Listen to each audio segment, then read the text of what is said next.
Hey folks, welcome to FiddleHed Fiddle Lessons. Glad to have you, glad to be here. It's fun teaching you. So, what do you do when you get stuck? A lot of people ask that, like I just can't do it today. I've hit a wall with what I'm playing. And you know, I just can't figure this thing out. I can't make this thing sound good. Well, I'm going to give you two main ideas to help you get past these barriers. You know, instead of just sort of pounding away at something over and over again, try one of these two things. Take a short break, change your approach.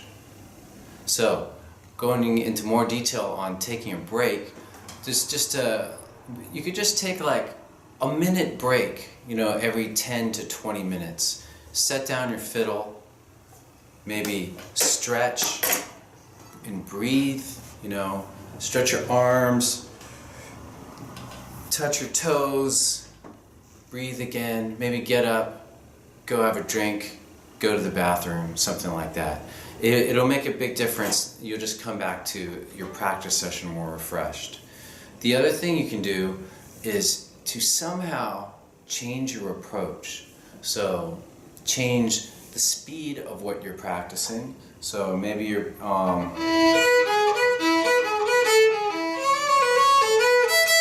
so you're learning something. Try to do it at slower tempos and faster tempos. And these different tempos will help you get maybe insight into what's difficult.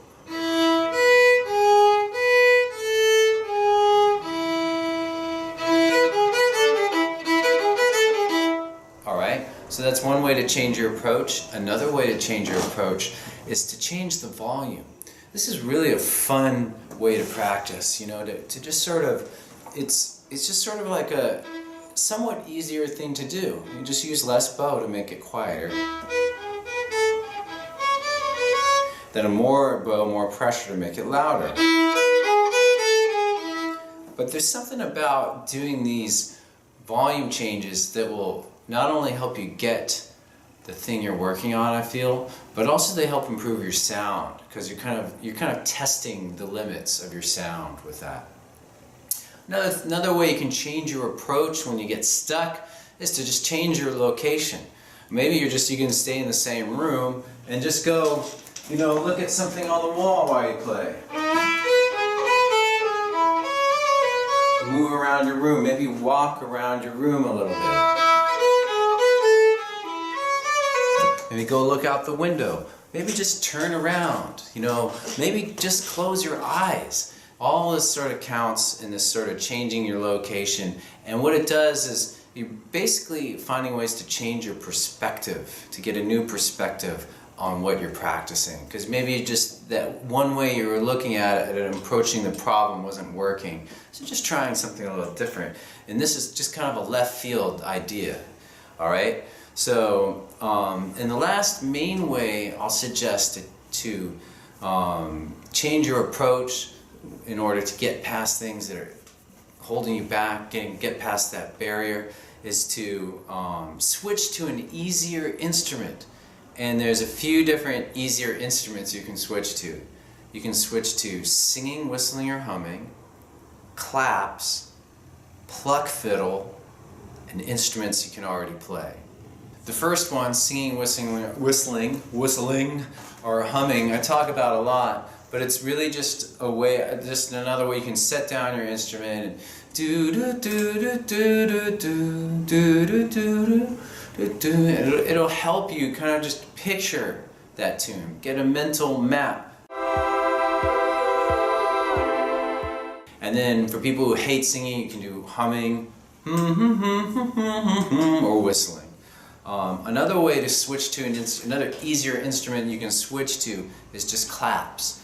Two main suggestions for how to clap. One is to either using recordings or singing, just clap downbeats and sing.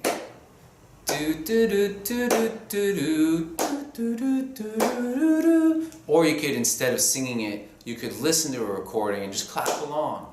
It's really simple, but it's just another way to engage with the music, and you may find and it's also you're engaging your body. You might find that somehow you have a different perspective when you go back to that problem you were working on.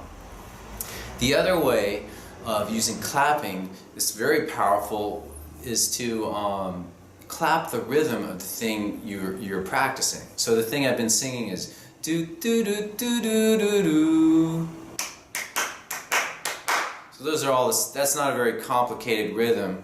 Let me think of another rhythm that's really would be useful to clap out, like peacock rag.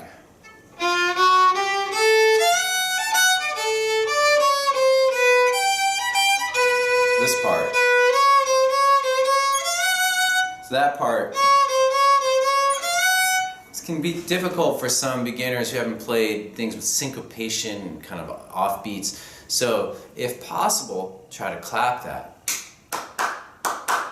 Try it right now. And then after you clap it a few times, go and play it. And it's just a way to work out rhythms, to separate out your tasks that you're doing. Because when you're playing, you're really doing a lot of different things. You're doing some serious multitasking.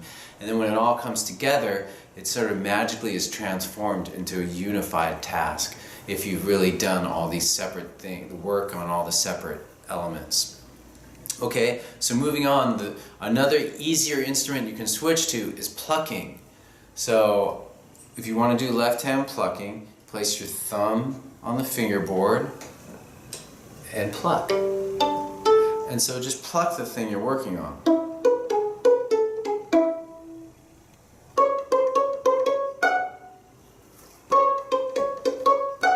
Alright?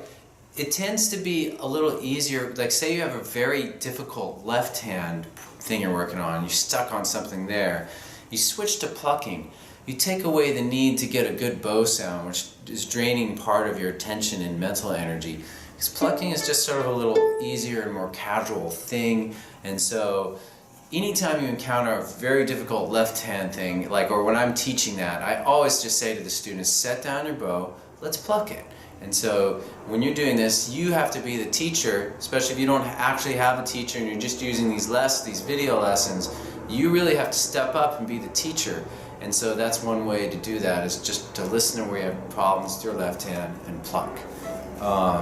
So the last thing I'll suggest is to switch to an instrument you already know how to play somehow and practice the thing that's a problem. So if you play, like a good example is guitar. I should grab my guitar. I'll do that real quick. Hold on.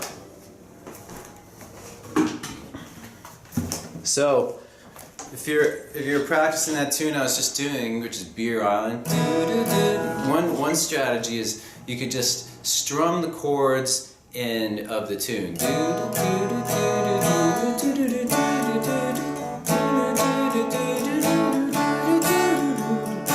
You know, and then you could work your way up to strumming it and singing it.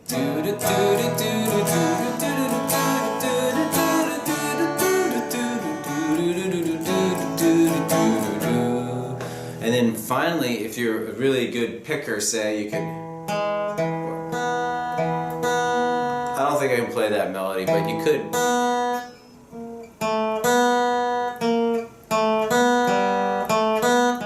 Anyway, I'm not going to embarrass myself by trying to waste your time, I should say, by trying to pick that out. But if you were, say, a really good guitarist, unlike me, you could do that as a way. Oh, let me see, I'll work this out on guitar, and then I'll go and play it on fiddle. But that'll help you a lot to leverage the instrument you're good at. So anyhow, so those are all these strategies and stuff are really the bottom line, that the main thing they're trying to give to you is a different perspective on what you're doing.